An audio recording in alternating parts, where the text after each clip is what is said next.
has done it, all right?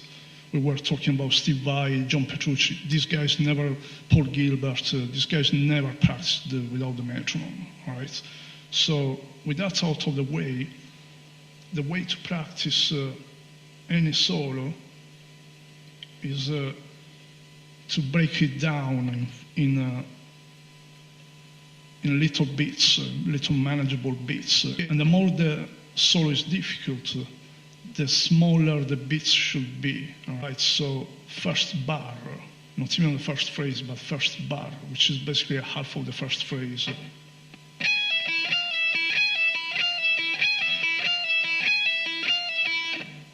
Start slowly with the metronome, all right? Start with a slow tempo, so in this case, for example, that's the tempo.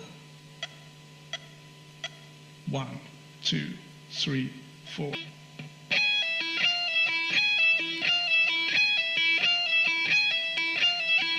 Phrase, we play that Phrygian mode, right?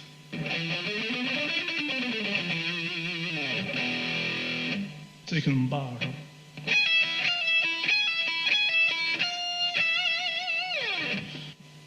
Here there's a final vibrato. The vibrato must always return to the same pitch, all right? No matter where you are playing.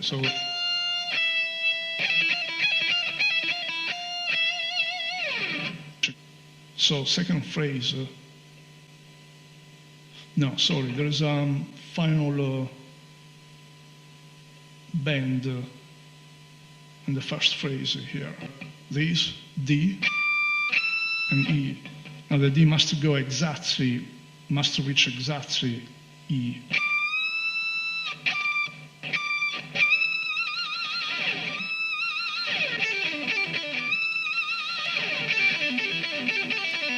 Again, it must reach E exactly, all right?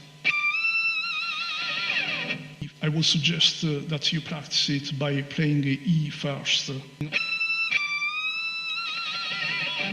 In other words, you hear target pitch, right? Instead of just winging it.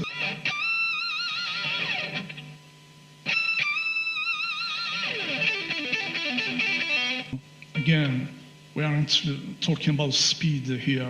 What we want here is accuracy, not just speed. Right? I mean, if you read, I don't know, interviews by Tony McAlpine, people like that, they all say that, right? It's not about speed, it's about accuracy, right? Right, so moving on, second phrase. Exactly the same process, right? Start at a slow tempo with the metronome, and bring the phrase up to tempo very gradually, right? When it starts to get uncomfortable, step back at a slow tempo with the metronome. In this case, it would be about 100 BPM.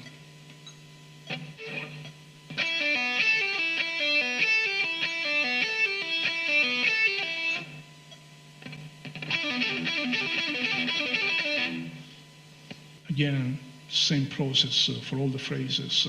So bar 5, that's the second half of phrase 2, is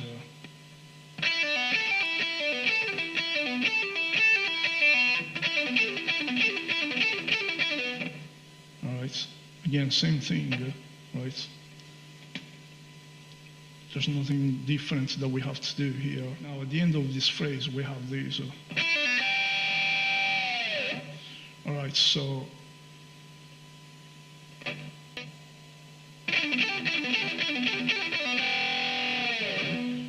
and of course I would recommend to use fingers 1 and 3 for these notes.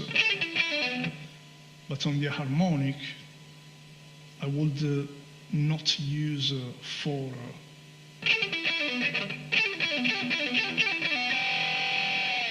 Because there's a chance that one might get confused. It is better to use a finger you haven't used, such as finger 2, right?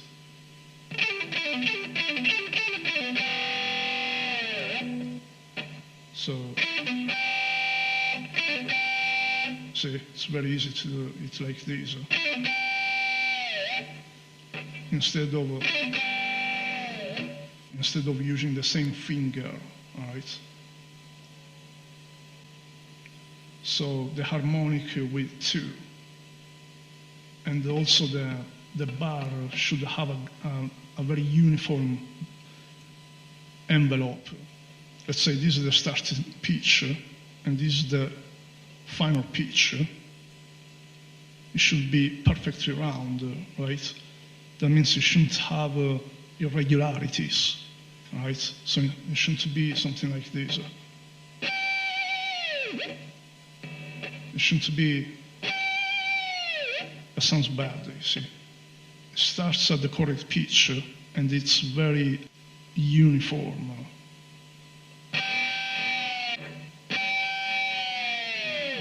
So moving on, last phrase, we have some taps here. So the player starts preparing the other hand by playing slower in triplets here. And then once this hand comes into play, we have 16th notes here instead of triplets. Again, same thing, exactly same system, right? The metronome, slow tempo, and start practicing these at a slow tempo. So let's say 75 BPM.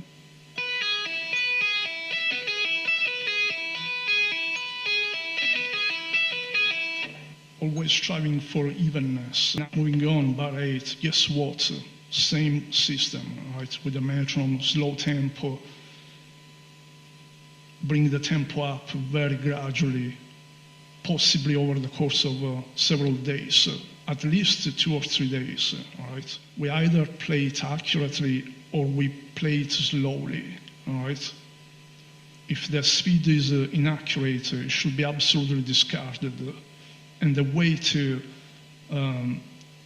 refine it into the proper thing is the way I have explained. So bar 8, we have an arpeggio on the B string now, so it changes from the E string to the B string. So bar 8, we have now, no, sorry. That's the first 2 figures. By figure, I mean the first 4/16 notes or the first triplets, right? It's a figure, basically, it's a little group of notes on one beat, right? So in this case, it's a figure of 4 notes. We have figures of 4 notes. So in the case of bar 8, we have 4 figures of 4 notes each, right? So the first figure is this. Then the second figure is this.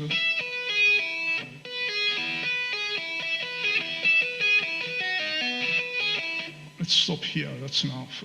The difficult part here is the transition between one string and the other, and also later, as we will see. So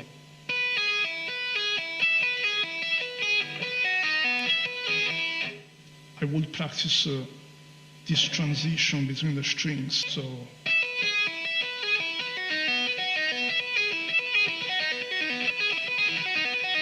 all right.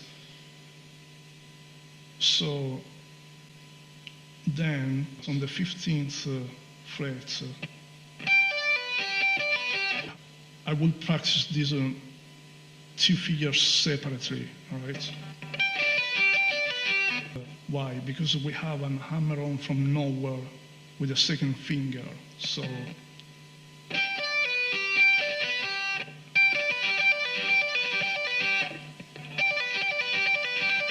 again, what we are looking for is accuracy here at slow tempo, because without that, one cannot play accurately at a fast tempo, all right? So the whole thing,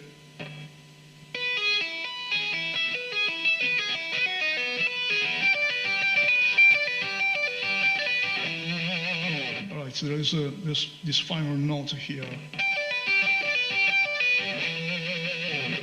So we go from D and we leap over the fifth string on the E with the second finger, sorry, with the third finger.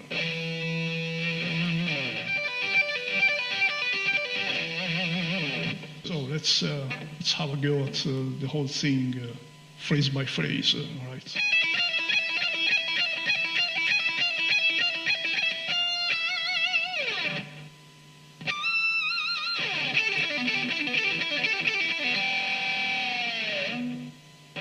And then I'm just reading from the score, because again, I haven't practiced.